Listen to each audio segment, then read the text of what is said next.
Decreto Supremo 594 aprueba reglamentos sobre condiciones sanitarias y ambientales básicas en los lugares de trabajo. Título 1. Disposiciones generales. Artículo 1. El presente reglamento establece las condiciones sanitarias y ambientales básicas que deberá cumplir todo lugar de trabajo, sin perjuicio de la reglamentación específica que se haya dictado o se dicte para aquellas faenas que requieran condiciones especiales. Establece además los límites permisibles de exposición ambiental a agentes químicos y agentes físicos, y aquellos límites de tolerancia biológica para trabajadores expuestos a riesgo ocupacional. Artículo 2. Corresponderá a los servicios de salud y en la región metropolitana al Servicio de Salud del Ambiente fiscalizar y controlar el cumplimiento de las disposiciones del presente reglamento y las del Código Sanitario en la misma materia. Todo aquello de acuerdo con las normas e instrucciones generales que imparta el Ministerio de Salud. Artículo 3. La empresa está obligada a mantener en los lugares de trabajo las condiciones sanitarias y ambientales necesarias para proteger la vida y la salud de los trabajadores que en ellos se desempeñan, sean estos dependientes directos suyos o los sean de terceros contratistas que realizan actividades para ellos. Título 2 del saneamiento básico en los lugares de trabajo.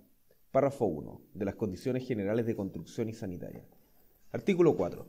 La construcción, reconstrucción, alteración, modificación y reparación de los establecimientos y locales de trabajo en general se regirán por la Ordenanza General de Urbanismo y Construcción vigente. Artículo 5. Los pavimentos y revestimientos de los pisos serán en general sólidos y no resbaladizos.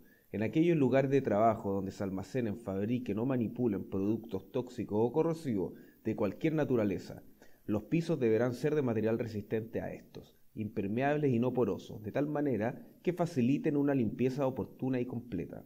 Cuando las operaciones o el proceso expongan a la humedad del piso, existirán sistemas de drenaje u otros dispositivos que protejan a las personas contra la humedad. Para efectos del presente reglamento, se entenderá por sustancia tóxica, corrosiva y peligrosa, infecciosa, radiactiva, venenosa, explosiva o inflamable, aquella definida en la norma oficial Norma Chilena 382 del 2013. Artículo 6. Las paredes interiores de los lugares de trabajo, los cielos rasos, puertas, ventanas y demás elementos estructurales serán mantenidos en buen estado de limpieza y conservación y serán pintados cuando el caso lo requiera, de acuerdo a la naturaleza de las labores que se ejecutan. Artículo 7. Los pisos de los lugares de trabajo, así como los pasillos de tránsito, se mantendrán libres de todo obstáculo que impida un fácil y seguro desplazamiento de los trabajadores, tanto en las tareas normales como en situaciones de emergencia. Artículo 8. Los pasillos de circulación serán lo suficientemente amplios de modo que permitan el movimiento seguro del personal, tanto en sus desplazamientos habituales como para el movimiento de material, sin exponerlo a accidentes. Así también los espacios entre máquinas por donde circulen personas no deberán ser inferiores a 150 centímetros. Artículo 9. En aquellas faenas en que por su naturaleza los trabajadores estén obligados a pernoctar en campamentos de la empresa, el empleador deberá proveer dormitorios separados para hombres y mujeres, dotados de una fuente de energía eléctrica con pisos, paredes y techos que aíslen las condiciones climáticas externas. En las horas en que los trabajadores ocupen los dormitorios, la temperatura interior en cualquier instante no deberá ser menor de 10 grados Celsius ni mayor a 30 grados Celsius. Además, dichos dormitorios deberán tener la amplitud necesaria que evite el hacinamiento, para cuyos efectos se diseñarán considerando por cada trabajador un volumen de 10 metros cúbicos. Sin embargo, sin perjuicio de cumplir los criterios de ventilación establecidos en el artículo 32 del presente reglamento, los dormitorios deberán estar dotados de una cama o camarote para cada trabajador confeccionado de material resistente, complementado con colchón y almohada en buenas condiciones. El empleador deberá adoptar las medidas necesarias para que los dormitorios se mantengan limpios.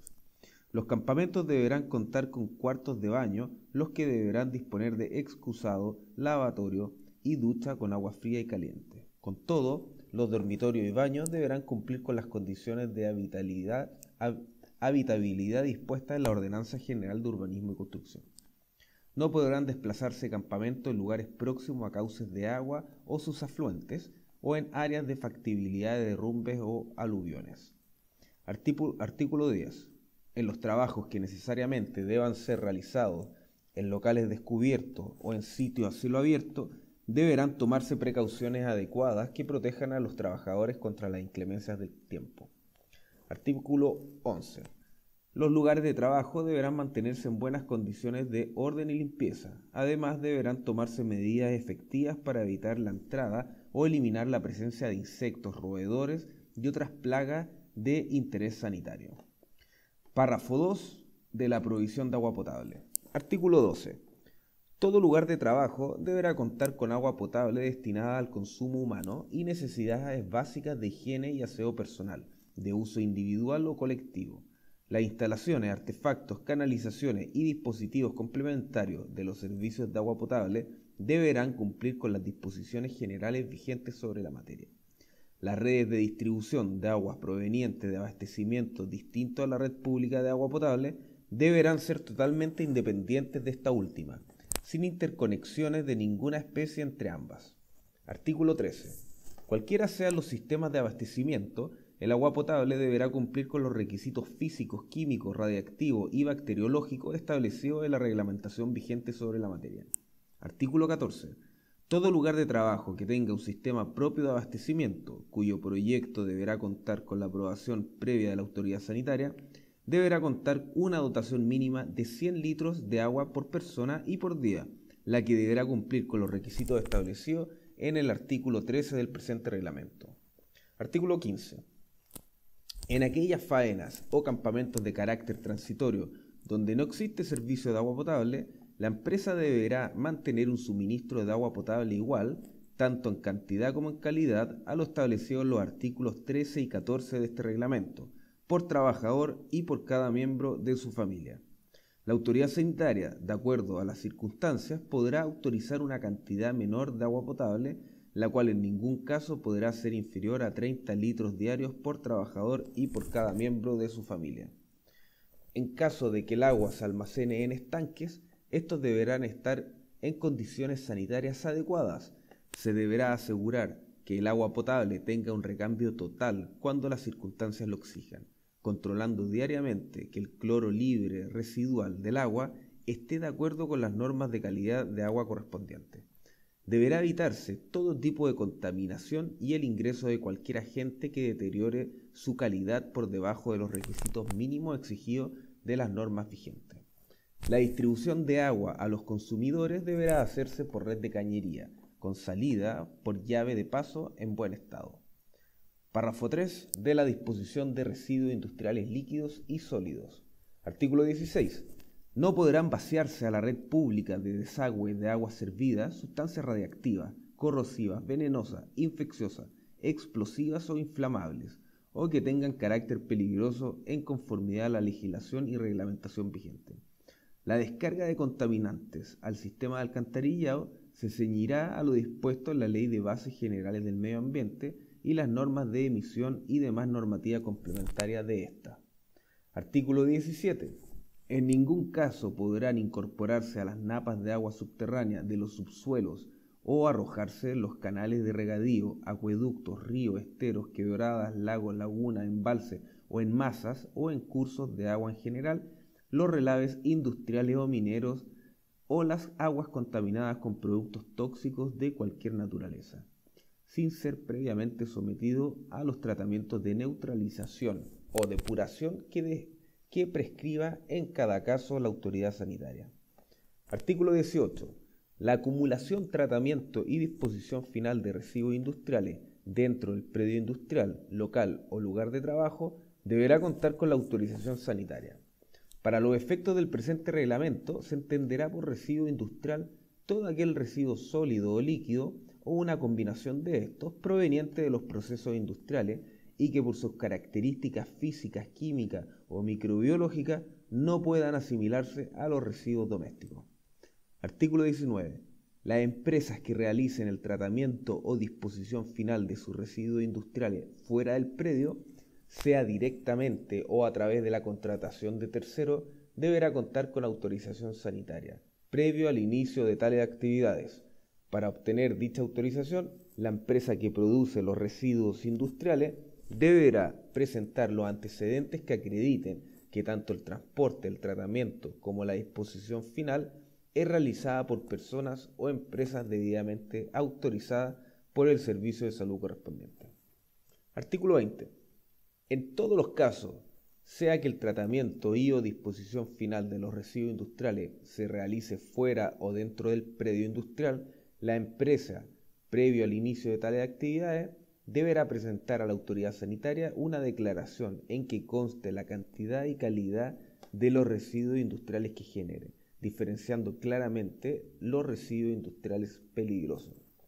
Para los efectos del presente reglamento, se entenderá por residuos peligrosos los señalados a continuación, sin perjuicio de otros que pueda calificar como tal la autoridad sanitaria. Párrafo 4. De los servicios higiénicos y evacuación de agua servida. Artículo 21. Todo lugar de trabajo estará provisto de servicios higiénicos de uso individual o colectivo que dispondrán como mínimo de excusado y lavatorio. Cada excusado se colocará en un compartimiento con puertas, separado de los compartimentos anexos por medio de divisiones permanentes. Cuando la naturaleza del trabajo implique contacto con sustancias tóxicas o cause suciedad corporal, deberá disponerse de duchas con agua fría y caliente para los trabajadores afectados.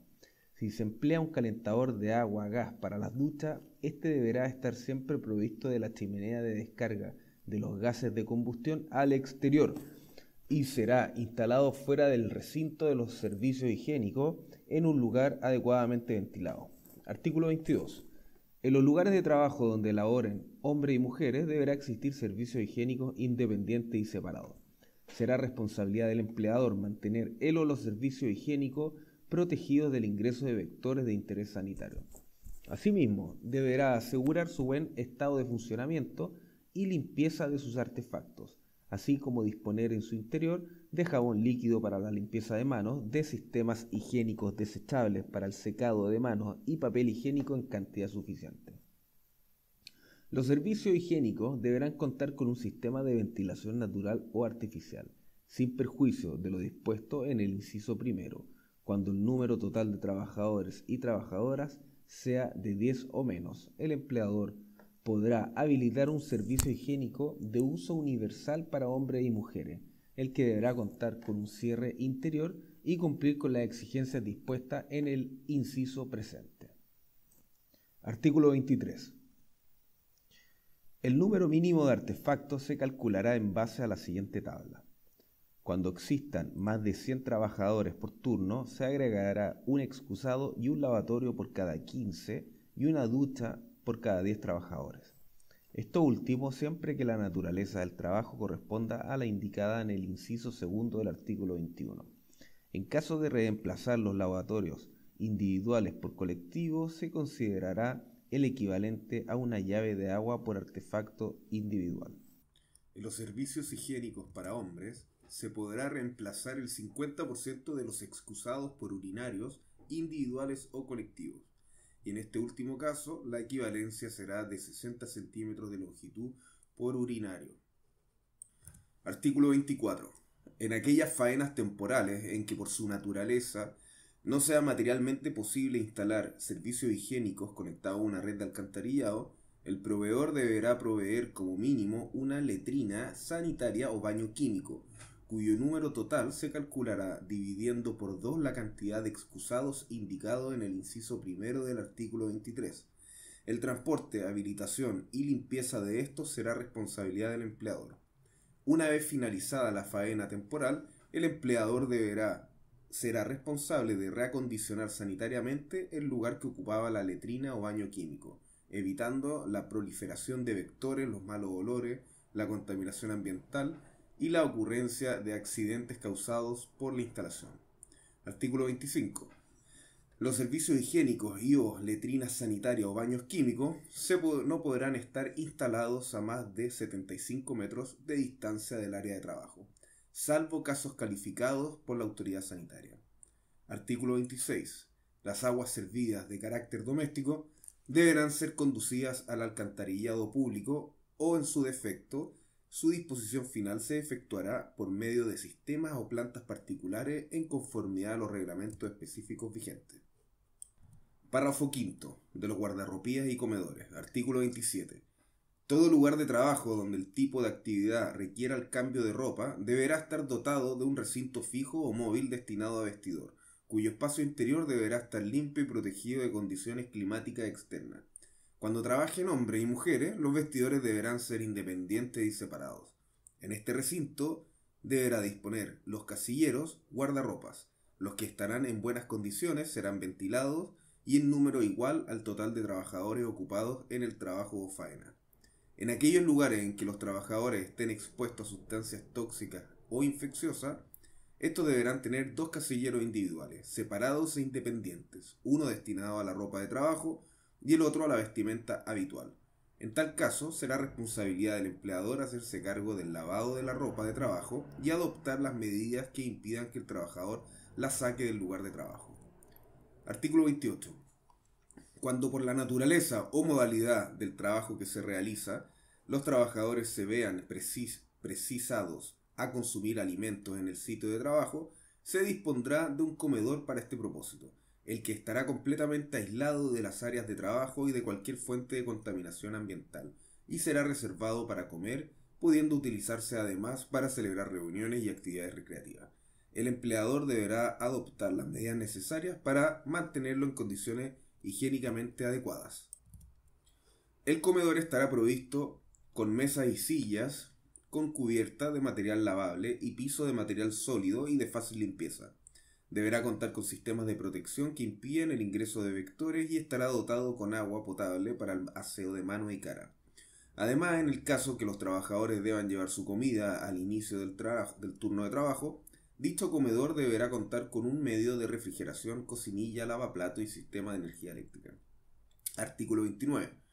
En el caso en que por la naturaleza de la faena y por el sistema de turnos el trabajador se vea precisado a consumir su alimento en comedores insertos en el área de trabajo en donde exista riesgo de contaminación, el comedor deberá cumplir las condiciones del artículo 28, asegurando además el aislamiento con un sistema de presión positiva en su interior para impedir el ingreso de contaminantes. Artículo 30. En aquellos casos en que por la naturaleza del trabajo y la distribución geográfica de los trabajadores en una misma faena sea imposible contar con un comedor fijo para reunir a los trabajadores a consumir su alimento, la empresa deberá contar con uno o más comedores móviles destinados a ese fin, dotados con mesas y sillas con cubierta lavable y agua limpia para el aseo de sus manos y cara antes del consumo, sin perjuicio de lo establecido en el artículo 29 del presente reglamento. Sin perjuicio de lo anterior, en los casos en que se haga imposible la implementación de comedores móviles, el Servicio de Salud competente podrá autorizar por resolución fundada otro sistema distinto para el consumo de alimentos de los trabajadores. Todo ello de acuerdo con las normas e instrucciones que imparta el Ministerio de Salud. En ningún caso el trabajador deberá consumir sus alimentos al mismo tiempo que ejecuta labores propias del trabajo. Artículo 31. Los casinos destinados a preparar alimentos para el personal deberán contar con la autorización sanitaria correspondiente. Título 3. De las condiciones ambientales. Párrafo 1. De la ventilación. Artículo 32. Todo lugar de trabajo deberá mantener por medios naturales o artificiales una ventilación que contribuya a proporcionar condiciones ambientales confortables y que no cause molestia o perjudiquen la salud del trabajador. Artículo 33.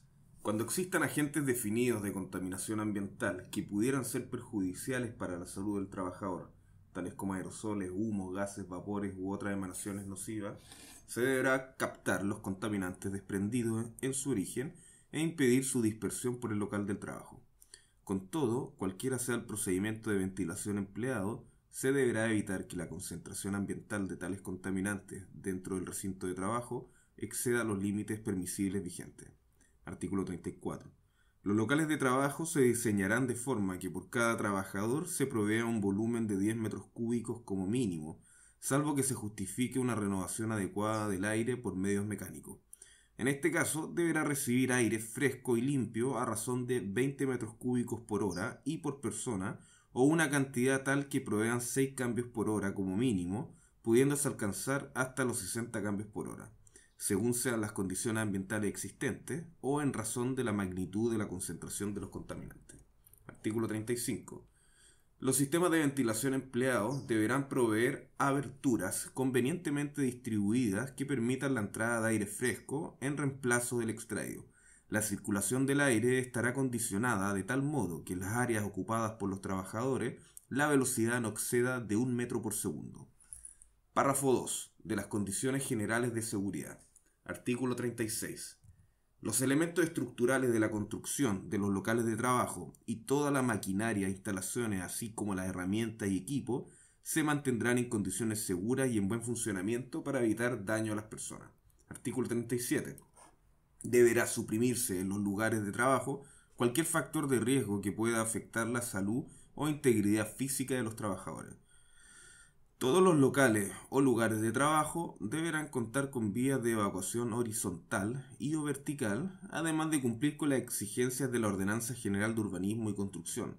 Dispongan de salidas en número, capacidad y ubicación y con la identificación apropiada para permitir la segura, rápida y expedita salida de todos los ocupantes hacia zonas de seguridad. Las puertas de salida no deberán abrirse en contra del sentido de evacuación y sus accesos deberán conservarse señalizados y libres de obstrucciones. Estas salidas podrán mantenerse entornadas pero no cerradas con llave, candado u otro medio que impida su fácil apertura. Las dependencias de los establecimientos públicos o privados deberán contar con señalización visible y permanente en las zonas de peligro, indicando el agente y o condición de riesgo, así como las vías de escape y zonas de seguridad ante emergencia. Además, deberá indicarse claramente, por medio de señalización visible y permanente, la necesidad de uso de elementos de protección personal específicos cuando sea necesario.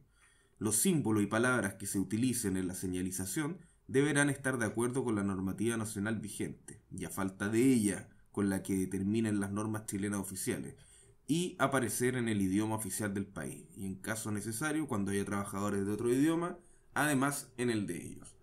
Artículo 38. Deberán estar debidamente protegidas todas las partes móviles, transmisiones y puntos de operación de maquinaria y equipo. Artículo 39. Las instalaciones eléctricas y de gas de los lugares de trabajo deberán ser construidas, instaladas, protegidas y mantenidas de acuerdo a las normas establecidas por la autoridad competente. Artículo 40. Se prohíbe a los trabajadores cuya labor se ejecuta cerca de maquinaria en movimiento y órganos de transmisión el uso de ropa suelta, cabello suelto y largo, y adornos susceptibles de ser atrapados por las partes móviles. Artículo 41. Toda empresa o lugar de trabajo que cuente con equipos generadores de vapor deberá cumplir con el reglamento vigente sobre esta materia. Asimismo, toda empresa o lugar de trabajo que cuente con equipos generadores de radiación ionizantes deberá cumplir con el reglamento vigente sobre esta materia. Artículo 42. El almacenamiento de materiales deberá realizarse por procedimientos y en lugares apropiados y seguros para los trabajadores.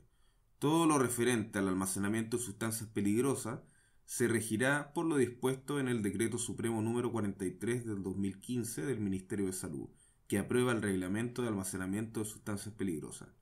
No obstante lo anterior, para aquellas exclusiones establecidas en el artículo 3 de dicha norma, los recintos que almacenen sustancias peligrosas clasificadas según la norma chilena 382 del 2013, sin perjuicio de la normativa específica que le aplique, deberá dar cumplimiento a lo siguiente.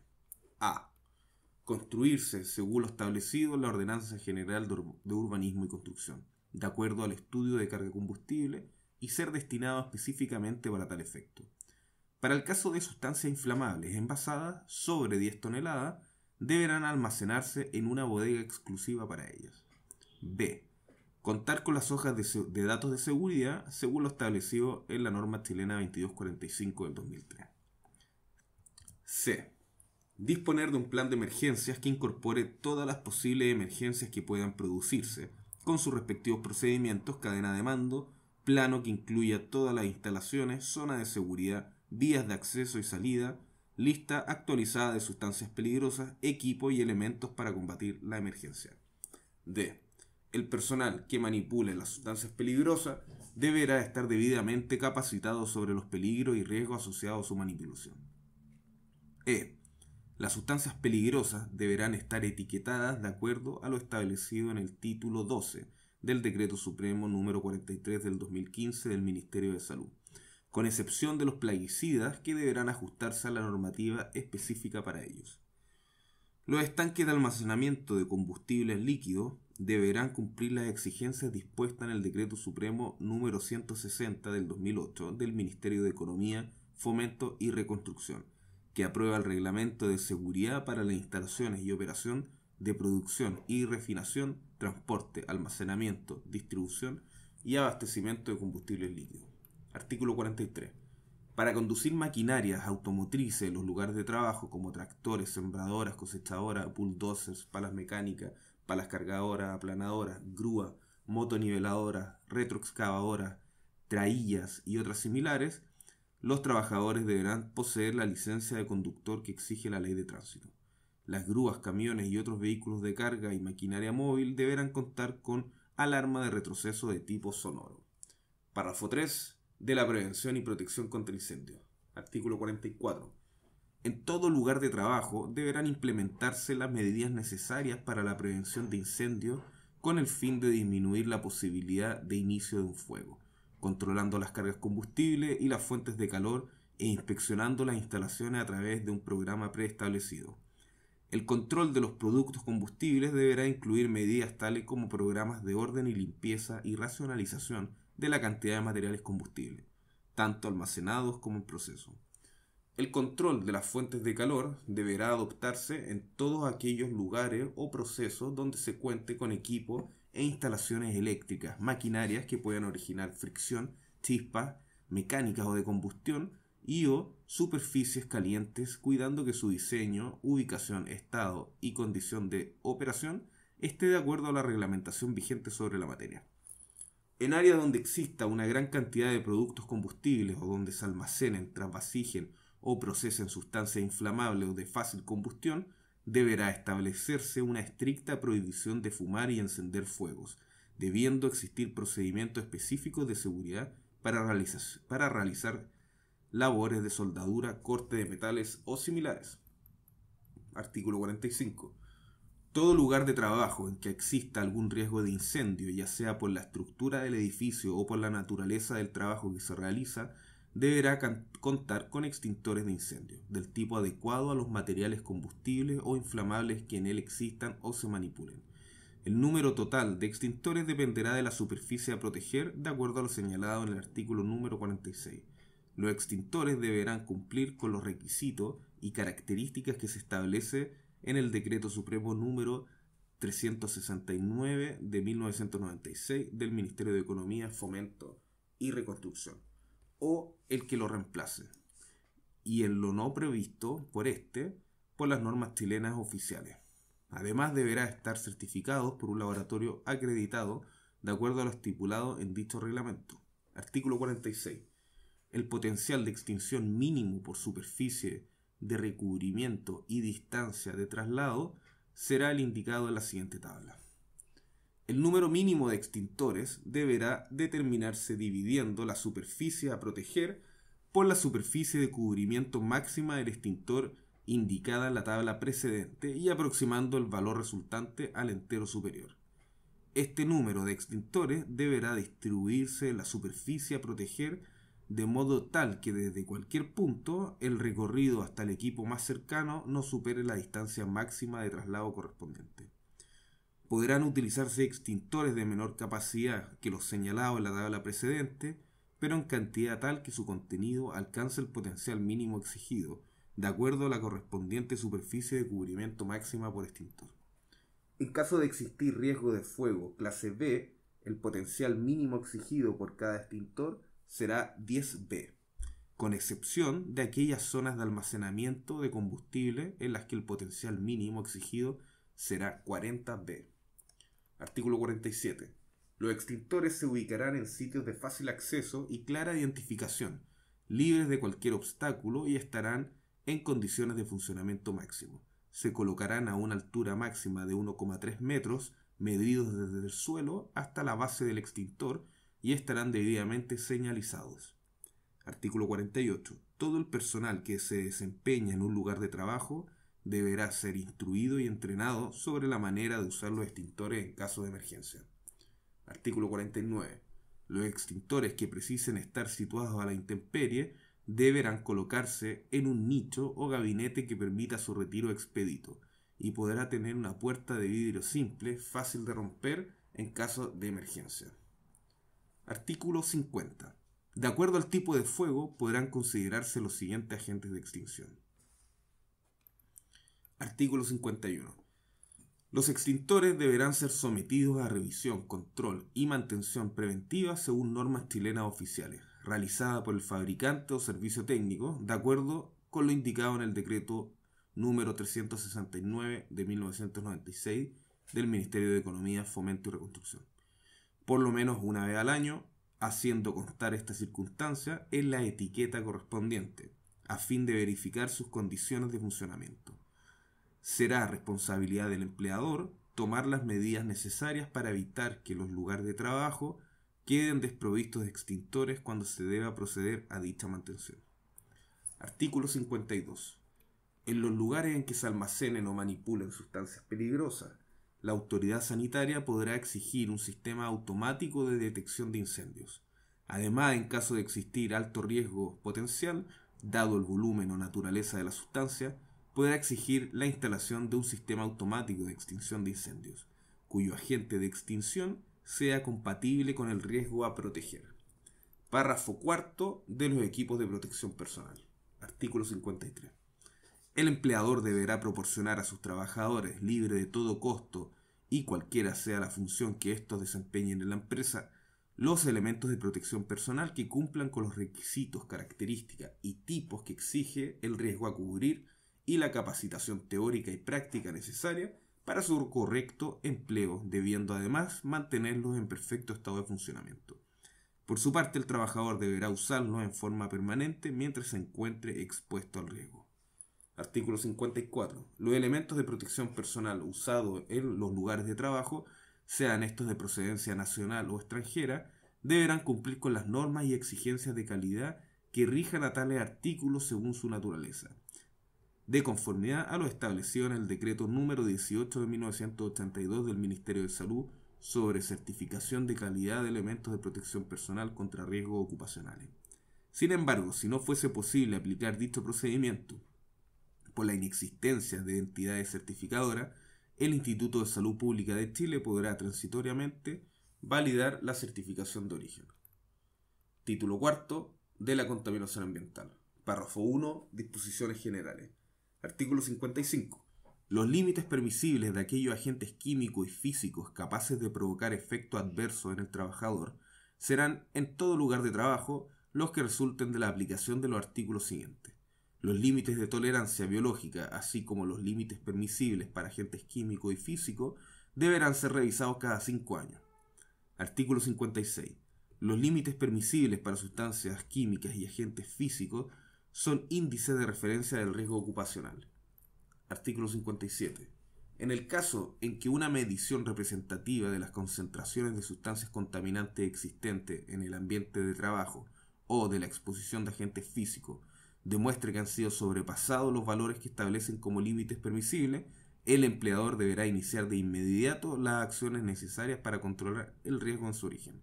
Si no es factible implementar la o las medidas preventivas en su totalidad, el empleador deberá proteger al trabajador del riesgo residual, entregándole la protección personal de acuerdo a lo establecido en el artículo 53 del presente reglamento.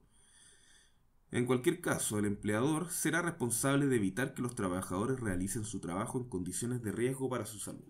Artículo 58. Se prohíbe la realización de trabajos sin la protección personal correspondiente en ambientes en que la atmósfera contenga menos del 18% de oxígeno. Sin embargo, deberá considerarse que la disponibilidad real de oxígeno depende de la presión parcial de esta sustancia. Artículo 58 bis. Toda actividad que implique corte, desbaste, torneado, pulido, perforación, tallado y en general fracturamiento de materiales, productos o elementos que contengan sílice deberá realizarse aplicando humedad en la operación u otro método de control si no es factible la humectación. Párrafo 2 de los contaminantes químicos. Artículo 59. Para los efectos de este reglamento se entenderá por a. Límite permisible ponderado. Valor máximo permitido para el promedio ponderado de las concentraciones ambientales de contaminantes químicos existentes en los lugares de trabajo durante la jornada normal de 8 horas diarias, con un total de 45 horas semanales. B. Límite permisible temporal. Valor máximo permitido para el promedio ponderado de las concentraciones ambientales de contaminantes químicos en los lugares de trabajo, medida en un periodo de 15 minutos continuos dentro de la jornada de trabajo. Este límite no podrá ser excedido en ningún momento de la jornada. C. Límite permisible absoluto. Valor máximo permitido para las concentraciones ambientales de contaminantes químicos, medida en cualquier momento de la jornada de trabajo. Artículo 60.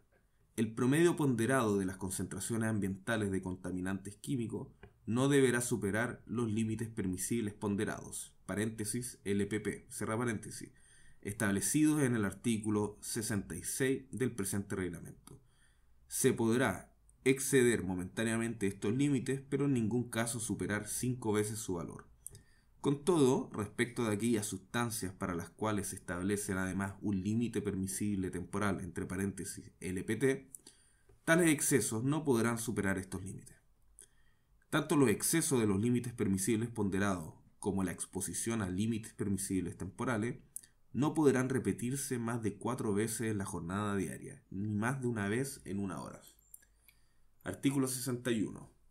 Las concentraciones ambientales de las sustancias capaces de causar rápidamente efectos narcóticos, cáusticos o tóxicos de carácter grave o fatal no podrán exceder en ningún momento los límites permisibles absolutos de la siguiente tabla.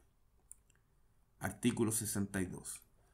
Cuando la jornada de trabajo sobrepase las 8 horas diarias, el efecto de mayor dosis de tóxico que recibe el trabajador, unida a la reducción del periodo de recuperación durante el descanso, se compensará multiplicando los límites permisibles ponderados del artículo 66 por el factor de reducción, entre comillas, FJ, que resulte de la aplicación de la siguiente fórmula, en que, entre comillas, H será el número de horas trabajadas diarias.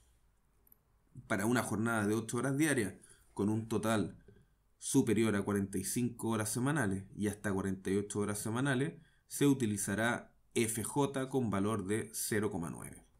El factor FJ deberá expresarse con 2 decimales, elevando el segundo de estos al valor superior si el tercer decimal es igual o superior a 5 y despreciando el tercer decimal si fuese inferior a 5. No deberán efectuarse aproximaciones parciales. Artículo 63. Cuando los lugares de trabajo se encuentren a una altura superior a los 1000 metros sobre el nivel del mar, los límites permisibles absolutos, ponderados y temporales, expresados en miligramos por metro cúbico y en fibras por centímetro cúbico, establecido en los artículos 61 y 66 del presente reglamento, se deberán multiplicar por el factor FA, que resulta de la aplicación de la fórmula siguiente, en que, entre comillas, P será la presión atmosférica local medida en milímetros de mercurio. El factor FA deberá expresarse con 2 decimales, elevando el segundo de estos al valor superior si el tercer decimal es igual o superior a 5 y despreciando el tercer decimal si fuese inferior a 5. Artículo 64. En lugar de trabajo en altura y con jornada diaria mayor a 8 horas, se corregirá el límite permisible ponderado multiplicándolo sucesivamente por cada uno de los factores definidos en los artículos 62 y 63 respectivamente. Se utilizarán un valor de FJ igual a 0,9 para la condición establecida en el inciso segundo del artículo 62 precedente. Los límites permisibles temporales y absolutos se ajustarán aplicando solamente el factor FA del artículo 63. Artículo 65. Prohíbese el uso en los lugares de trabajo de las sustancias que se indican a continuación, con excepción el de los casos calificados por la autoridad sanitaria. Nota: el número 2 del Decreto 57 de Salud, publicado el 7 del 11 del 2003, dispone que la norma que introduce entrará en vigencia 90 días después de la publicación. Artículo 65 bis. Prohíbase el uso de chorro de arena en seco como método de limpieza abrasiva. Para efectos de esta prohibición se entenderá por a. Arena, conjunto de partículas generadas por la disgregación natural de las rocas que contienen sílice o cuarzo, proveniente de ríos, cantos rodados, minas o depósitos en el interior de tierra, formadas capas y playas, y que presentan forma angular y de color azul, gris o rosa. B. Sílice libre cristalizada o sílice cristalina. Dióxido de silicios cristalizados, siendo las formas más comunes de encontrarse el cuarzo, además de la cristobalita y la tridimita como compuestos derivados de procesos de altas temperaturas. C. Limpieza abrasiva con chorro de arena.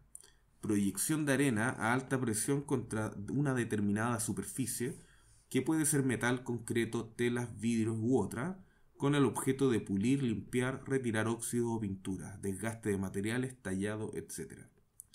Artículo 65 ter. Sin perjuicio de lo establecido en el artículo anterior, y siempre que no se trate de faenas que se ejecuten a más de 3.000 metros sobre el nivel del mar, la autoridad sanitaria podrá autorizar el uso del proceso de limpieza abrasiva con chorro de arena en seco cuando el interesado acredite, mediante los antecedentes que se indican a continuación, que no existe factibilidad técnica para reemplazarlo inmediatamente por otro sistema o material. A. Justificación técnica, con evidencia objetiva y demostrable de la imposibilidad de sustituir la arena como material abrasivo. B. Memoria técnica del proceso productivo con la siguiente información. 2 puntos. Descripción del proceso. Nómina de trabajadores expuestos a sílice cristalina, indicando su nombre completo, cédula de identidad, fecha de nacimiento, labores que desempeña, jornada de trabajo, fecha de ingreso a la empresa y nivel de riesgo de exposición, según lo establecido en el Manual sobre Normas Mínimas para el Desarrollo de Programas de Vigilancia de la Silicosis del Ministerio de Salud. Altura geográfica sobre el nivel del mar donde se realiza la actividad del arenado, expresado en metros sobre el nivel del mar. Características técnicas del equipo de limpieza abrasiva con chorro de arena, incluyendo el manual del usuario. Plano específico de la empresa y sus empresas colindantes, identificando el o los puntos donde se ejecuta el proceso de arenado. Sistema o equipo fabricado y certificado para dicho proceso. C. El plan de gestión de riesgo de exposición a sílice, implementando con un cronograma de actividades que deberá contener objetivos, campos de aplicación, responsables, vigilancia de los ambientes de trabajo y de la salud de los trabajadores expuestos, según lo establecido en el Manual sobre Normas Mínimas para el Desarrollo de Programas de Vigilancia de la Silicosis del Ministerio de Salud, coordinado con el organismo administrador de la Ley número 16.744 sobre accidentes del trabajo y enfermedades profesionales. Descripción de los métodos de control ingenieril implementados en el proceso de limpieza abrasiva con chorro de arena, elaborado por un especialista acreditado en ventilación industrial. El programa de protección respiratoria, según lo indicado en la Guía Técnica de Selección y Control de la Protección Respiratoria del Instituto de Salud Pública de Chile. Descripción de los métodos de control administrativo implementados, los procedimientos de trabajo seguro escrito, el programa de mantención preventiva del proceso de limpieza abrasiva con chorro de arena y el programa de capacitación y difusión de los trabajadores sobre los riesgos, efectos en la salud y medidas preventivas. El Ministerio de Salud, mediante acto administrativo que se publicará en el Diario Oficial, determinará el contenido y características del programa de capacitación referido. El interesado deberá dejar constancia documentada de las actividades que se efectúen para la difusión del plan de gestión del riesgo de exposición a sílice. D. Cuando corresponda, copia del contrato celebrado entre la empresa mandante y la entidad contratista que ejecuta labores de limpieza abrasiva con chorro arena en seco. E. Certificado de adhesión o afiliación al organismo administrador del seguro de la Ley 16.744 sobre accidentes del trabajo y enfermedades profesionales. La autorización de que trata el presente artículo tendrá una vigencia máxima de 1 año, prorrogable por una sola vez y por igual periodo de tiempo. Un ejemplar de la resolución que la otorga deberá mantenerse en el lugar donde se ejecutan las labores de limpieza con chorro de arena a disposición de las autoridades fiscalizadoras competentes. La autoridad sanitaria deberá remitir a la inspección del trabajo respectiva una copia de la resolución aludida en el inciso anterior. Vencido el plazo de autorización, el interesado deberá implementar un proceso de trabajo o método de limpieza alternativo que excluya el uso del chorro de arena seco. Artículo 66. Los límites permisibles ponderados y temporales para las concentraciones ambientales de las sustancias que se indican serán los siguientes. Artículo 67. Las sustancias de los artículos 61 y 66 que llevan calificativo piel son aquellas que pueden ser absorbidas a través de la piel humana. Con ellas deberá adoptarse todas las medidas necesarias para impedir el contacto con la piel de los trabajadores y se extremarán las medidas de protección y de higiene personal. Artículo 68. Las sustancias calificadas como A.1 son comprobadamente cancerígenas para el ser humano y aquellas calificadas como A.2 son sospechosas de ser cancerígenas para estos, por lo cual en ambos casos se deberán extremar las medidas de protección y de higiene personal frente a ellas. Respecto de aquellas calificadas como A.3, no se ha demostrado que sean cancerígenas para seres humanos, pero sí lo son para animales de laboratorio, y las designadas como A.4 se encuentran en estudio, pero no se dispone aún de información válida para que permita clasificarlas como cancerígenas para el ser humano o para animales de laboratorio, por lo que la exposición de los trabajadores a ambos tipos de ellas deberá ser mantenida en el nivel lo más bajo posible. Artículo 69. Cuando en el ambiente de trabajo existan dos o más sustancias de las enumeradas en el artículo 66 y actúen sobre el organismo humano de igual manera, su efecto combinado se evaluará sumando las fracciones de cada concentración ambiental dividida por su respectivo límite permisible ponderado, no permitiéndose que esta suma sea mayor que 1. Si la acción de cada una de estas sustancias fuera independiente de las otras o cuando actúen sobre órganos diferentes deberán evaluarse independientemente respecto a su límite permisible ponderado. Párrafo 3 de los agentes físicos 1 del ruido. Artículo 70. En la exposición laboral a ruido se distinguirá el ruido estable, el ruido fluctuante y el ruido impulsivo. Artículo 71.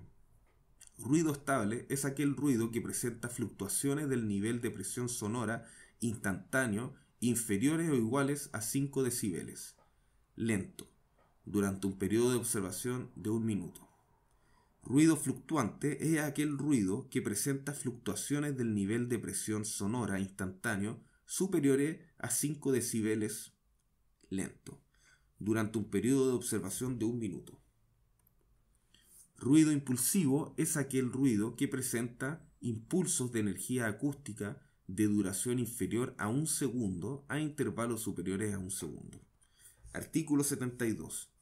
Las medidas de ruido estable, ruido fluctuante y ruido impulsivo se efectuarán con un sonómetro integrador o con un dosímetro que cumpla las exigencias señaladas para los tipos 0, 1 o 2 establecidas en las normas IEC 651, IEC 804 y ANSI 1.4. 1.1. Del ruido estable o fluctuante. Artículo 73. En la exposición a ruido estable o fluctuante se deberá medir el nivel de presión sonora continuo equivalente, el que se expresará en decibeles ponderados, con respuesta lenta, es decir, en decibeles a lento.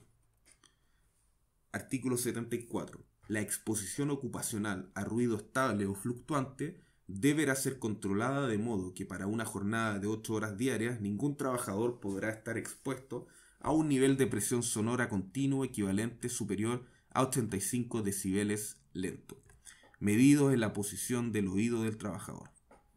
Artículo 75. Niveles de presión sonora continua equivalentes, diferentes a 85 decibeles, se permitirán siempre que el tiempo de exposición a ruido del trabajador no exceda los valores indicados en la siguiente tabla. Estos valores se entenderán para trabajadores expuestos sin protección auditiva personal. Artículo 76.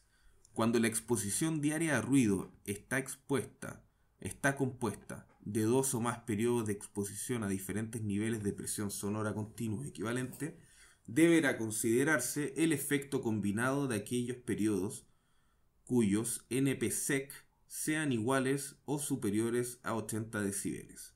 En este caso, deberá calcularse la dosis de ruido diaria mediante la siguiente fórmula. La dosis de ruido diaria máxima permisible será de 1. Artículo 77. En ningún caso se permitirá que trabajadores carentes de protección auditiva personal estén expuestos a niveles de presión sonora continuos equivalentes superiores a 115 decibeles, cualquiera sea el tipo de trabajo. 1.2. Ruido impulsivo. Artículo 78. En la exposición a ruido impulsivo se deberá medir el nivel de presión sonora peak expresado en decibeles ponderados. Artículo 79. La exposición ocupacional a ruido impulsivo deberá ser controlada de modo que para una jornada de 8 horas diarias ningún trabajador podrá estar expuesto a un nivel de presión sonora peak superior a 95 decibeles, medidos en la posición del oído del trabajador. Artículo 80. Niveles de presión sonora peak diferentes a 95 decibeles se permitirán siempre que el tiempo de exposición a ruido del trabajador no exceda los valores indicados en la siguiente tabla. Estos valores se entenderán para trabajadores expuestos sin protección auditiva personal. Artículo 81. En ningún caso se permitirá que trabajadores carentes de protección auditiva personal estén expuestos a niveles de presión sonora peak superiores a 140 decibeles, cualquiera sea el tipo de trabajo. Artículo 82. Cuando un trabajador utilice protección auditiva personal, se entenderá que se cumple con lo dispuesto en los artículos 75 y 80 del presente reglamento, si el nivel de presión sonora efectivo no sobrepasa los límites máximos permisibles establecidos en las tablas indicadas en tal artículo. Para los efectos de este reglamento se entenderá por nivel de presión sonora efectiva la diferencia entre el nivel de presión sonora continua equivalente o el nivel de presión sonora peak, según se trate de ruido estable, fluctuante o impulsivo respectivamente, y la reducción de ruido que otorgará el protector auditivo. En ambos casos, la reducción de ruido deberá ser calculada de acuerdo a las normas oficiales vigentes en materia de protección auditiva. 2. De las vibraciones. Artículo 83. Para los efectos del presente reglamento se entenderá por vibración el movimiento oscilatorio de las partículas de los cuerpos sólidos. Artículo 84.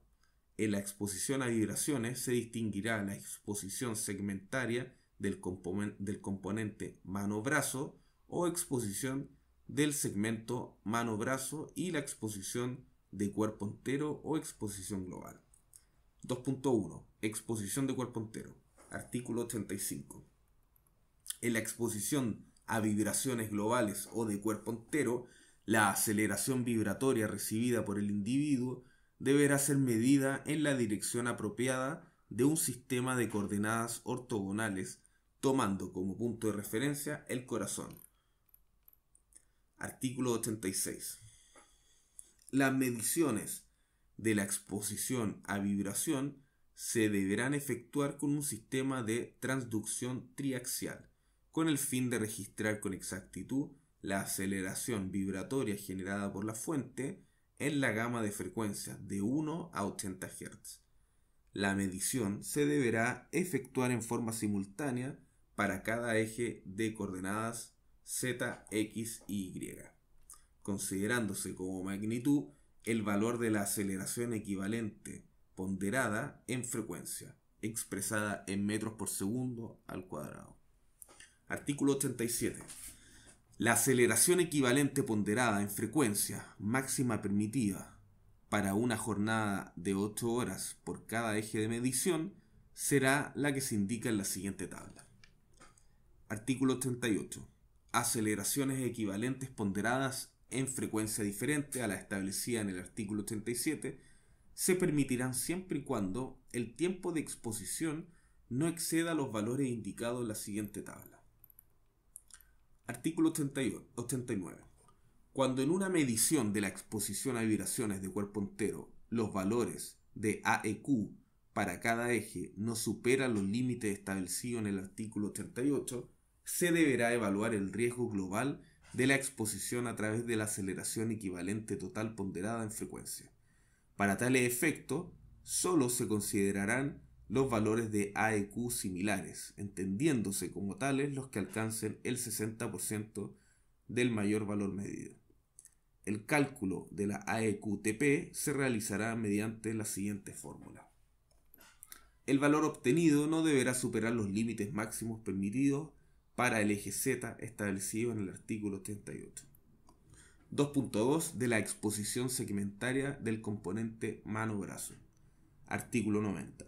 En la exposición segmentaria del componente mano-brazo, la aceleración originada por una herramienta de trabajo vibratil deberá medirse en 3 direcciones ortogonales, en el punto donde la vibración penetra en la mano.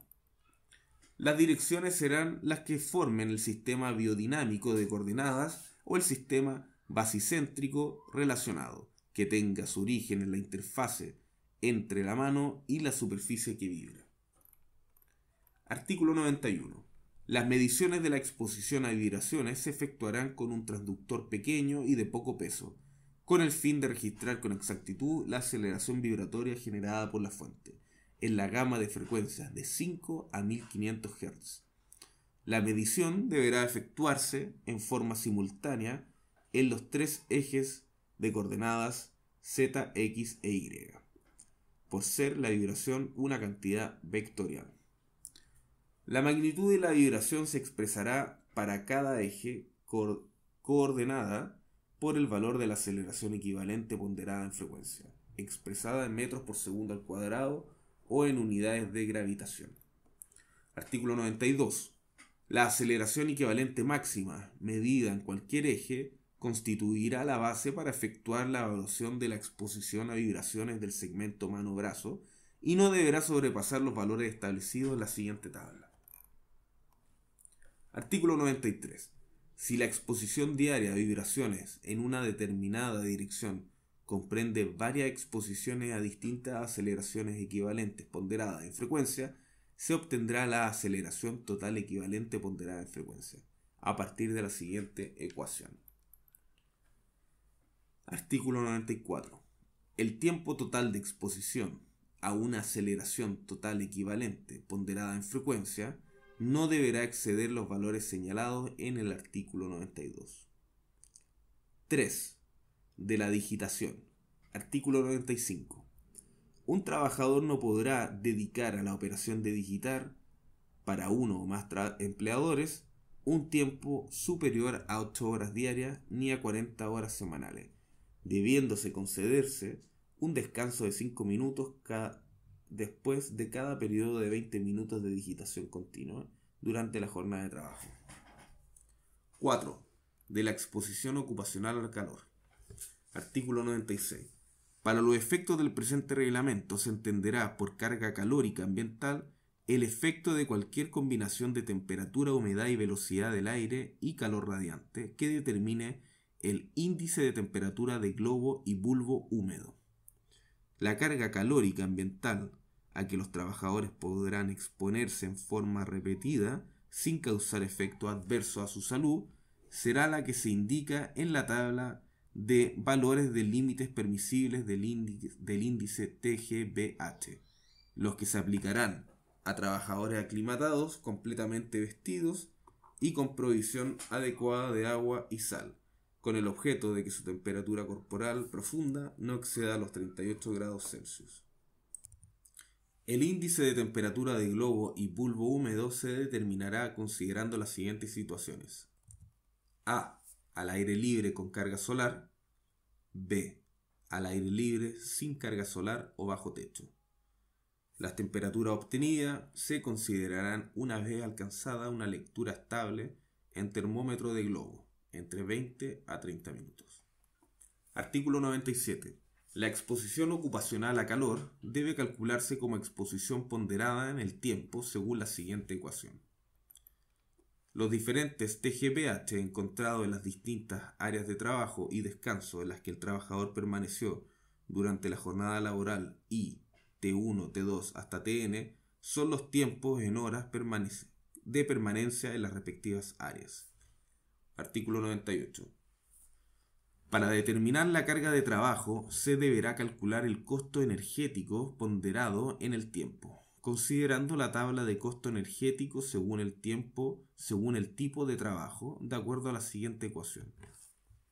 Siendo M1, M2 y Mn el costo energético para las diversas actividades y periodos de descanso del trabajador durante los periodos de tiempo.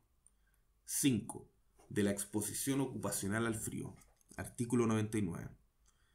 Para los efectos del presente reglamento se entenderá como exposición al frío las combinaciones de temperatura y velocidad del aire que logren bajar la temperatura profunda del cuerpo del trabajador a 36 grados o menos, siendo 35 grados admitida para una sola exposición ocasional. Se considera como temperatura ambiental crítica al aire libre aquella igual o menor de 10 grados Celsius, que se agrava por la lluvia y o corrientes de aire. La combinación de temperatura y velocidad de aire da origen a determinada sensación térmica representada por un valor que indica el peligro a que está expuesto el trabajador. Artículo 100. Los trabajadores expuestos al frío deberán proporcionarles ropa adecuada, la cual será no muy ajustada y fácilmente desabrochable y sacable. La ropa exterior en contacto con el medio ambiente debe ser de material aislante. Artículo 101. En los casos de peligro por exposición al frío, deberán alternarse periodos de descanso en zonas temperadas o con trabajos adecuados. Artículo 102. Las cámaras frigoríficas deberán contar con sistemas de seguridad y de vigilancia adecuados que faciliten la salida rápida del trabajador en caso de emergencia. 6. De la iluminación. Artículo 103. Todo lugar de trabajo, con excepción de faenas mineras subterráneas o similares, deberá estar iluminado con luz natural o artificial que dependerá de la faena o actividad que en él se realice. El valor mínimo de la iluminación promedio será la que se indica a continuación. Los valores indicados en la tabla que se entenderán medidos sobre el plano de trabajo a una altura de 80 centímetros sobre el suelo del local en el caso de iluminación general. Cuando se requiera una iluminación superior a 1000 lux, la iluminación general deberá complementarse con luz localizada. Quedarán excluidos de estas disposiciones aquellos locales que en razón del proceso industrial que allí se efectúe deban permanecer oscurecidos. Artículo 104. La relación entre iluminación general y localizada deberá mantenerse dentro de los siguientes valores. Artículo 105. La iluminación, brillo, que deberá tener un trabajo o tarea, según su complejidad, deberá ser la que se encuentra en la siguiente tabla. Artículo 106. Las relaciones de máxima luminancia, brillantez, entre zonas del campo visual y la tarea visual debe ser la siguiente. 5:1 entre tareas y los alrededores adyacentes, 20:1 entre tareas y las superficies más remotas, 40:1 entre las unidades de iluminación o del cielo y la superficie adyacente a ella, 80:1 en todas partes dentro del medio ambiente del trabajador. 7. De las radiaciones no ionizantes. 7.1 láser. Artículo 107.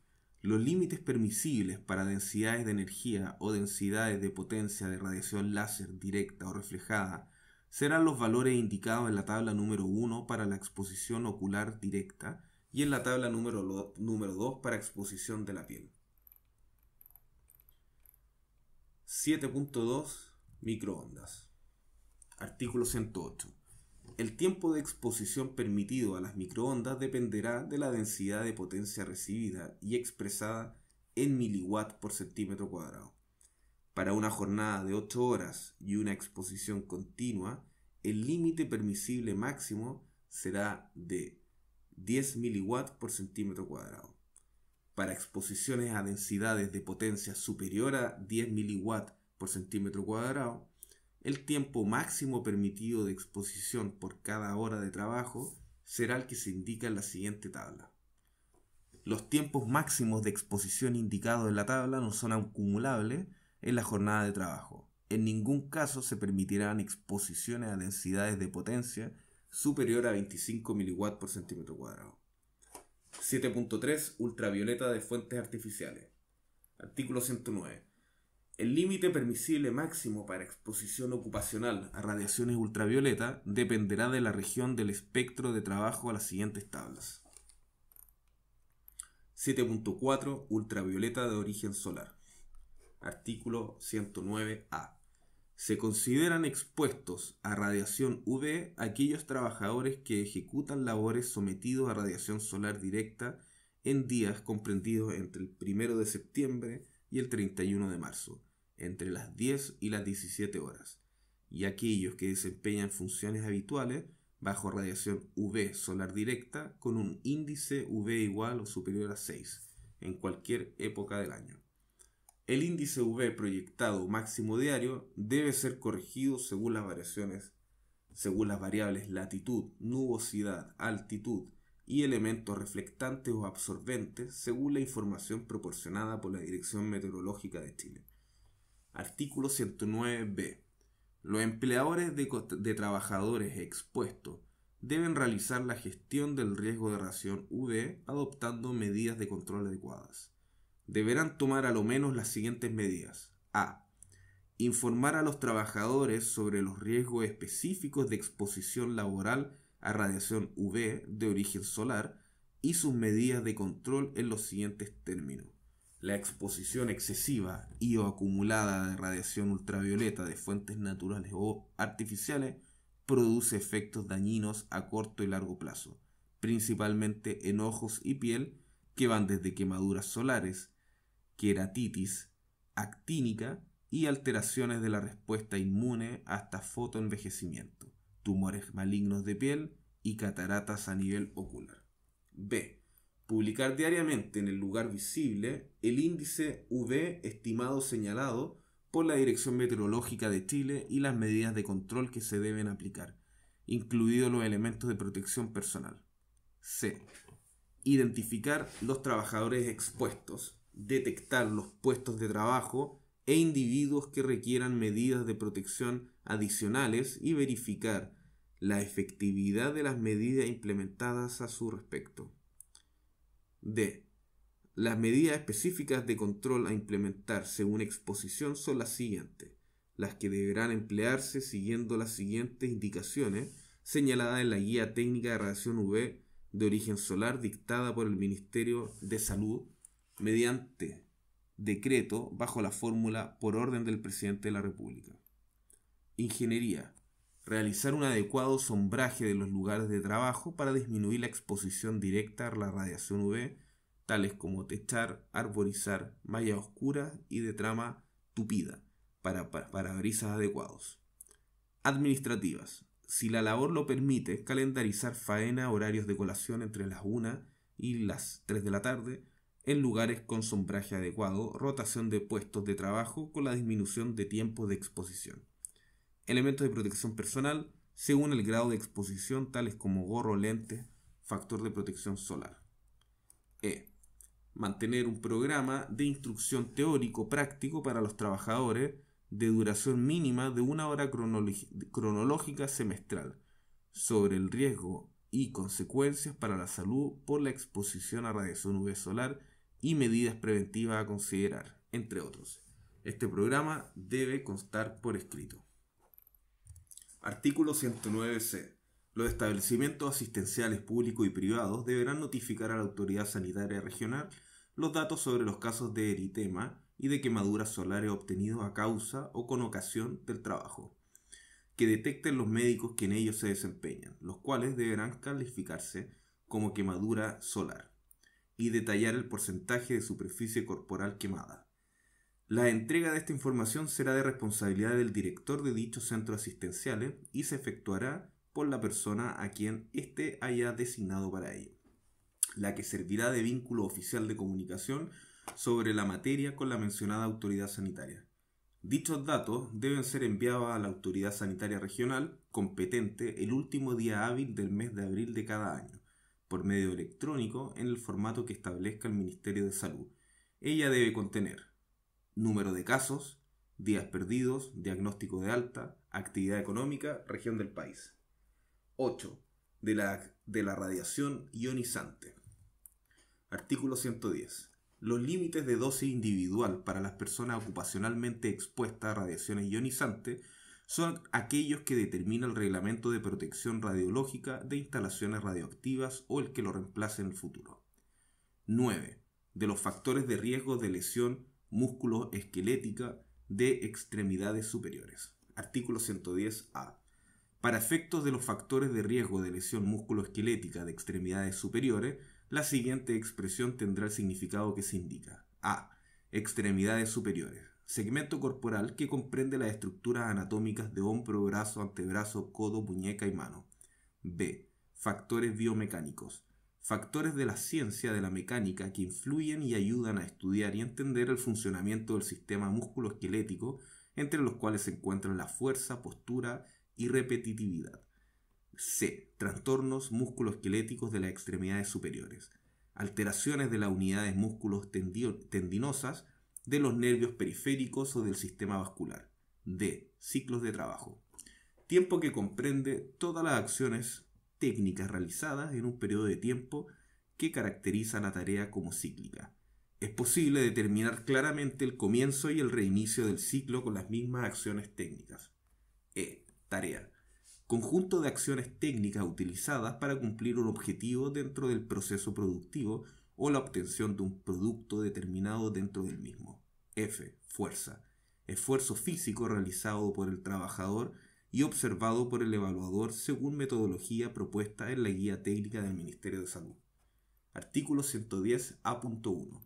El empleador deberá evaluar los factores de riesgo asociados a trastornos musculoesqueléticos de las extremidades superiores presentes en la tarea de los puestos de trabajo de su empresa, lo que llevará a cabo conforme a las indicaciones establecidas en la norma técnica que dictará el efecto el Ministerio de Salud correspondiente mediante decreto emitido bajo la fórmula por orden del Presidente de la República.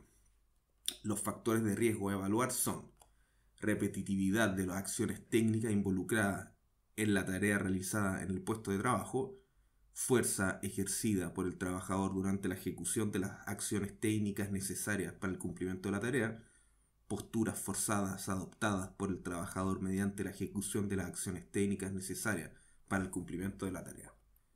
La presencia de estos factores de riesgo deberá ser evaluada mediante la observación directa de la actividad realizada por el trabajador, la que deberá contrastarse con las condiciones establecidas a continuación. Verificada alguna de las condiciones señaladas, deberá evaluarse para asignarle el nivel de riesgo correspondiente a la actividad, de acuerdo con lo establecido en la norma técnica referida. Artículo 110-A.2. Correspondiente al empleador eliminar o mitigar los riesgos detectados, para lo cual aplicará un programa de control, el que elaborará utilizando para ello la metodología señalada en la norma técnica referida. Artículo 110-A.3. El empleador deberá informar a sus trabajadores sobre los factores a los que están expuestos, las medidas preventivas y los métodos correctos de trabajo pertinentes a la actividad que desarrollan. Esta información deberá realizarse a las personas involucradas cada vez que se asigne a un trabajador a un puesto de trabajo que implique dichos riesgos y cada vez que se modifiquen los procesos productivos o los lugares de trabajo. La información a los trabajadores deberá constar por escrito y contemplar los contenidos mínimos establecidos en la referida norma técnica del Ministerio de Salud, dejando constancia de su realización. 10. De la hipovaría intermitente crónica por gran altitud. Artículo 110b. Las disposiciones de este punto 10 regulan el trabajo a gran altura, en que los trabajadores son expuestos a hipovaria intermitente crónica y no se aplican al trabajo en extrema altitud.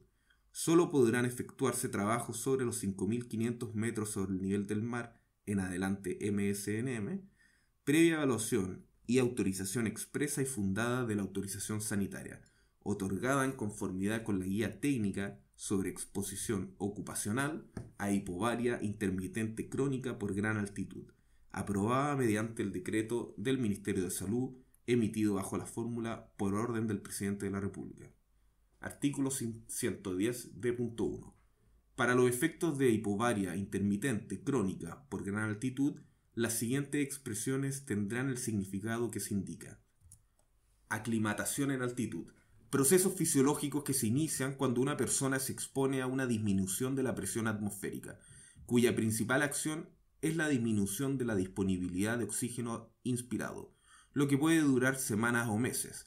Ellos tienen la finalidad de mitigar el efecto de la caída del aporte del oxígeno a nivel celular y mejorar la capacidad del organismo a tolerar la gran altitud y comprenden acomodación, como la primera fase de respuesta del organismo en forma inmediata frente a la hipoxia, que podrá ser leve o marcada dependiendo del grado y causado de la hipoxia. Los mecanismos son la hiperventilación y un aumento de la frecuencia cardíaca. Aclimatación adquirida, la que ocurre en personas que habitan a baja altitud y trabajan sobre los 3.000 metros sobre el nivel del mar y pasan semanas o meses en la altura. Es la forma más común de aclimatación. Aclimatación natural o adaptación. Es la alcanzada por personas que nacen y o se desarrollan en la infancia y adolescencia en altitud, como resultado de una exposición prolongada, permitiéndole la sobrevida y la mantención de la actividad fisiológica en el medio en que habita. Altitud. Altura geográfica expresada en metros sobre el nivel del mar, distinguiéndose gran altitud. Altura geográfica igual o superior a los 3.000 metros sobre el nivel del mar, inferior a 5.500 metros sobre el nivel del mar, en donde la mayoría de los individuos tienen cambios fisiológicos, anatómicos y bioquímicos reversibles. Extrema altitud. Altura geográfica igual o superior a 5.500 metros sobre el nivel del mar, en donde el ser humano no es capaz de aclimatarse, pero puede permanecer periodos cortos de tiempo con riesgos elevados para su salud. Exposición a hipobaria intermitente crónica. Exposición discontinua de los trabajadores a gran altitud por motivos laborales por más de 6 meses, con una permanencia mínima del 30% de ese tiempo en sistemas de turnos rotativos de gran altitud y descanso a baja altitud. Hipobaria. Disminución de la presión barométrica con respecto al nivel del mar. Artículo 110b.2. Las empresas o faenas que tengan trabajadores expuestos a hipobaria intermitente crónica por gran altitud deberán realizar prevención del riesgo adoptando las siguientes medidas. A. Informar a los trabajadores sobre los riesgos específicos de exposición laboral a altitud e hipobaria y sus medidas de control en los siguientes términos. La exposición a hipobaria intermitente crónica por gran altitud puede producir algún tipo de enfermedades reversibles a corto y o mediano plazo, principalmente neurológicas y cardiopulmonares, que van desde el mal agudo de montaña en sus diferentes variedades, policitemia, hipertensión pulmonar y o trastornos del sueño, en el que se podría agravar en sujetos con apnea obstructiva del sueño previo. B. Incorporar este riesgo en un sistema de gestión de seguridad y salud en el trabajo. C.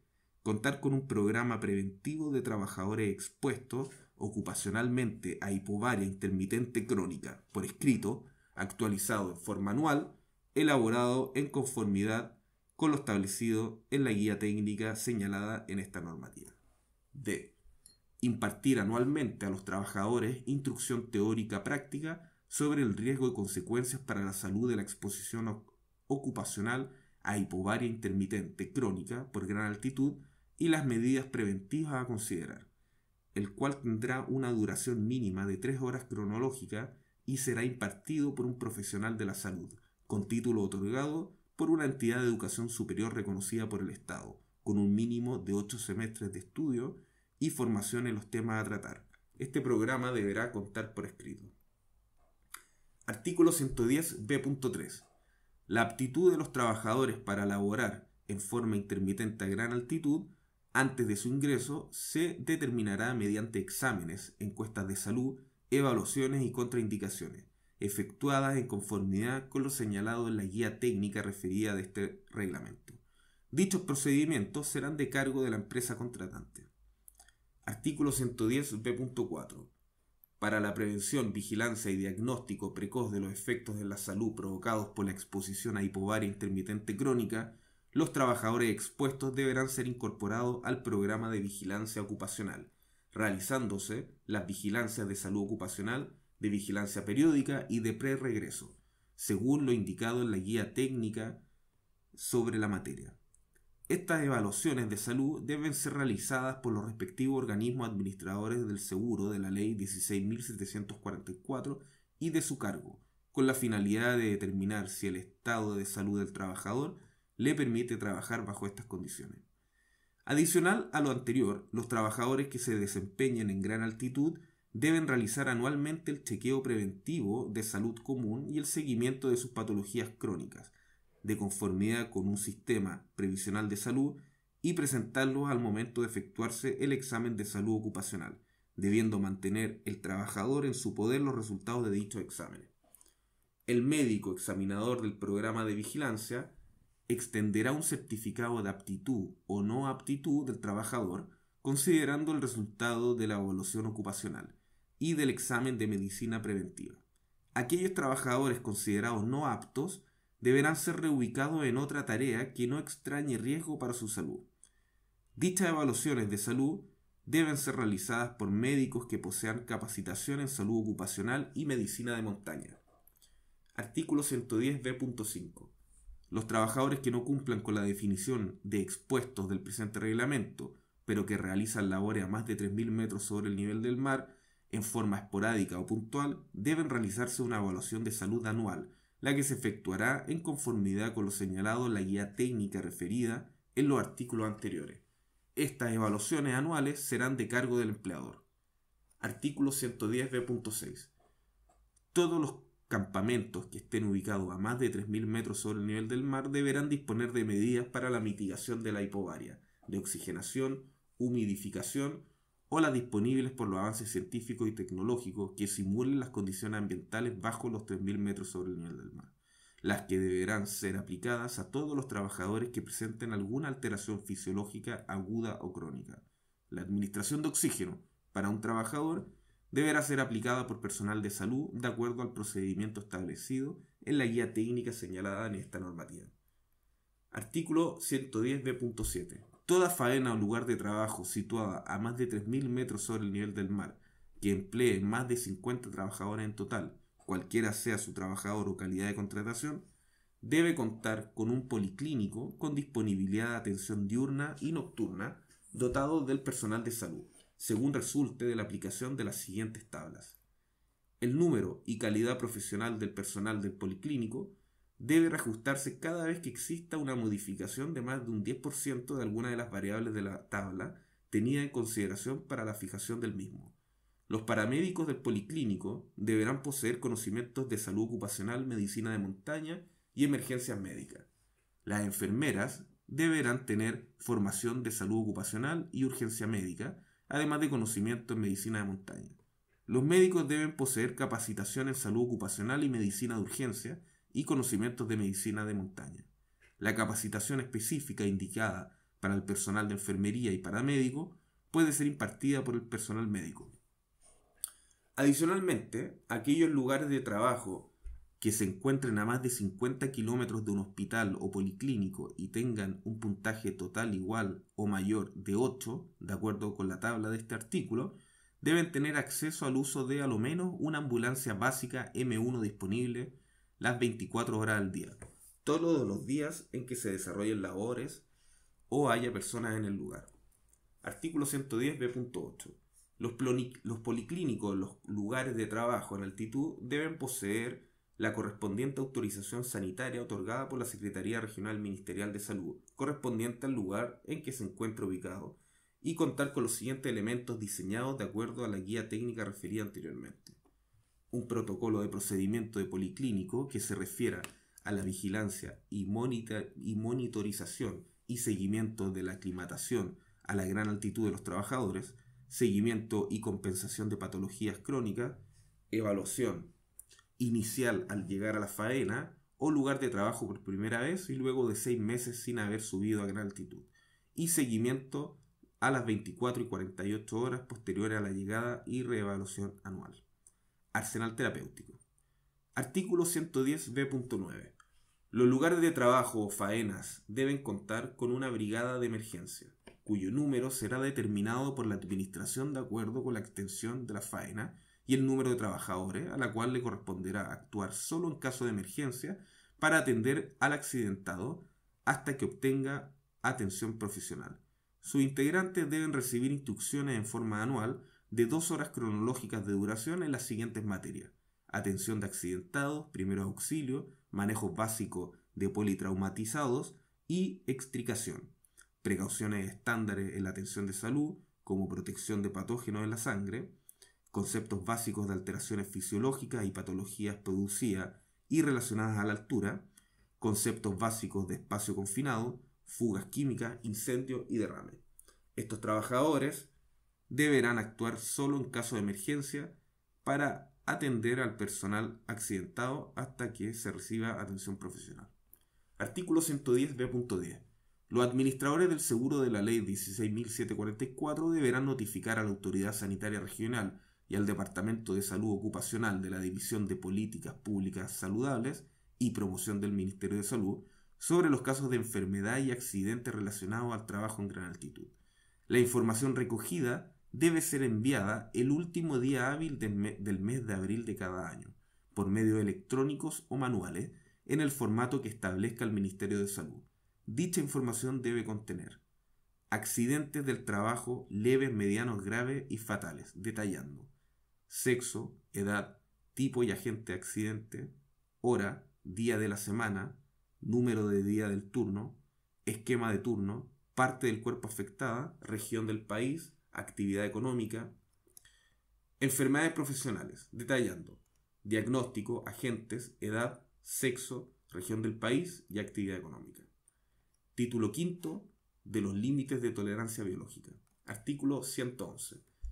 Cuando una sustancia del artículo 66 registre un indicador biológico, deberá considerarse, además de los indicadores ambientales, la valoración biológica de exposición interna para evaluar la exposición real al riesgo.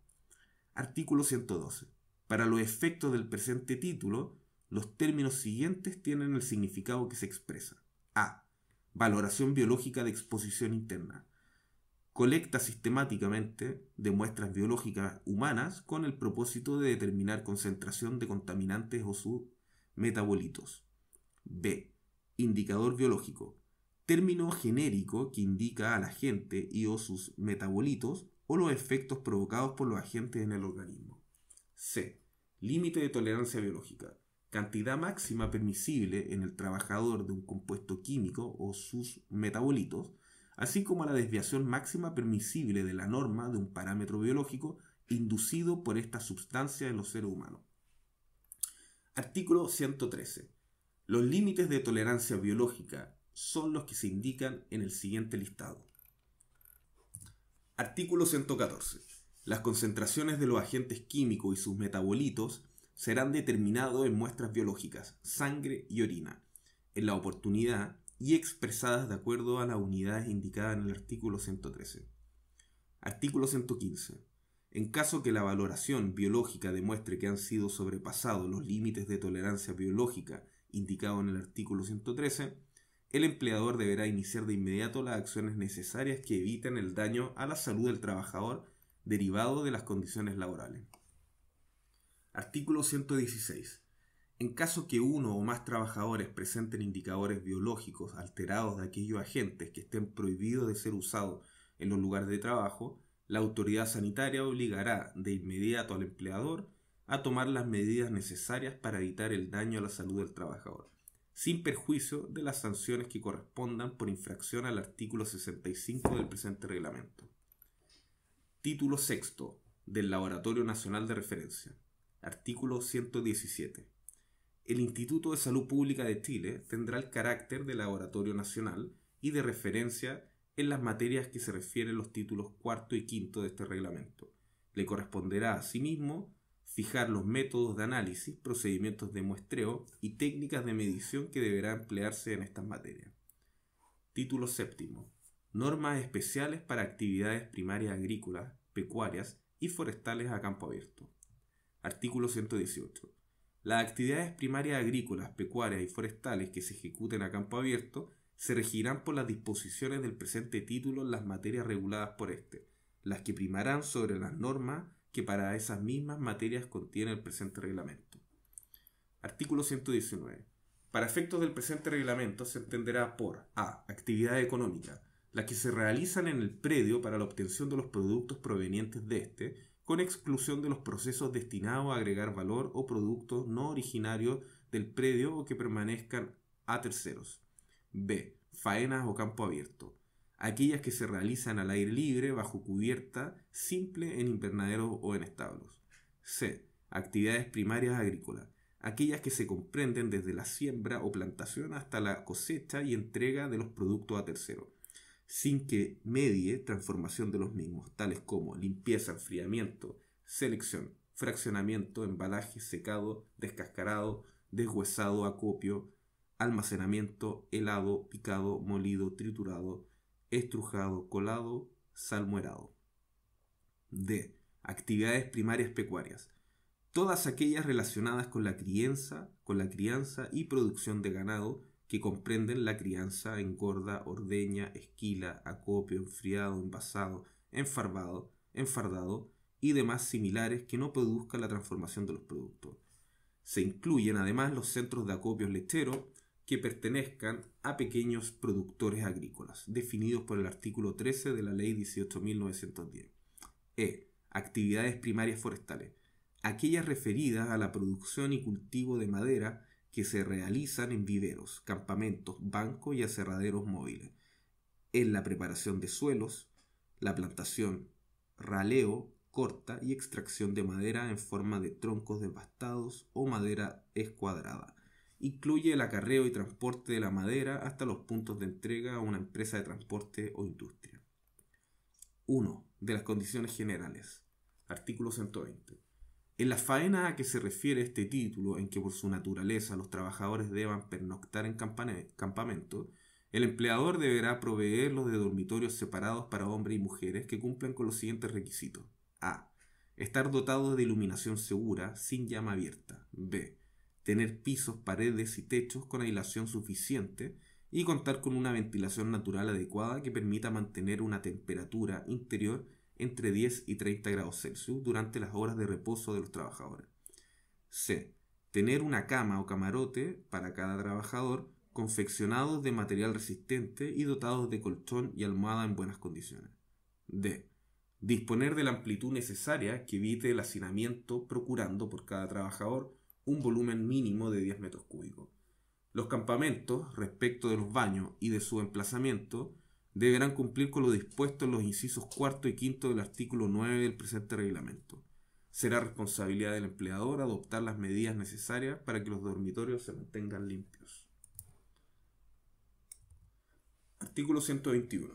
En las faenas a campo abierto, el empleador deberá proveer a los trabajadores de equipamiento de uso personal necesario para protegerlos de las inclemencias del tiempo. Artículo 122. En los lugares de trabajo y de acuerdo con la naturaleza del lugar y de la faena, en los baños, cocinas, comedores y en los dormitorios a que se refiere el artículo 120, deberán adoptarse medidas efectivas que tiendan a evitar la entrada o a eliminar la presencia de insectos, roedores y otras plagas de interés sanitario. 2. De la provisión de agua potable. Artículo 123. En las faenas que se realicen a más de 75 metros de las fuentes de agua potable autorizadas, deberán proveer un volumen mínimo de 10 litros por jornada y por trabajador de agua fresca para la bebida, sea que ésta provenga de una red permanente de agua potable, de pozo, noria o vertiente autorizada. Los recipientes en que se mantenga esta agua deberán ser mantenidos en condiciones higiénicas adecuadas, de acuerdo a lo dispuesto en el inciso 3 del artículo 15, y sobre alguna estructura que evite su contacto directo con el suelo. El agua deberá ser extraída de ellos solamente mediante llaves. En los casos de los trabajadores que durante el desarrollo de sus labores se desplacen por el lugar sin mantenerse en un lugar fijo, podrá proveérselos con un recipiente portátil para mantener agua para la bebida. Artículo 124. En los casos de campamentos a que se refiere el artículo 120, deberá proveer a cada trabajador por jornada con a lo menos 20 litros de agua para el lavado e higiene personal, sin perjuicio del agua para la bebida. 3. De los servicios higiénicos. Artículo 125. En las faenas a que se refiere este título, en que no sea posible cumplir con lo dispuesto en el inciso primero del artículo 21, el empleador deberá proveer de letrinas o baños químicos, independientes y separados para hombres y mujeres. Su número se ajustará a lo dispuesto en el artículo 24. Será responsabilidad del empleador habilitarlo y transportarlo y mantenerlo en buen estado de funcionamiento y limpieza e higiene de sus artefactos. Artículo 126. Las letrinas o baños químicos deberán estar instalados en sitios de fácil acceso para los trabajadores a una distancia que no exceda los 125 metros de los lugares de mayor concentración de ellos dentro del predio. Se entenderá por lugares de mayor concentración los cuarteles, potreros, invernaderos, cortes o paños, acequiamientos, las faenas forestales y otros. Los trabajadores cuyos puestos de trabajo se encuentren fuera de los lugares señalados y no se desplacen permanentemente, deberán poder disponer de un baño ubicado a no más de 250 metros de distancia de donde se encuentren.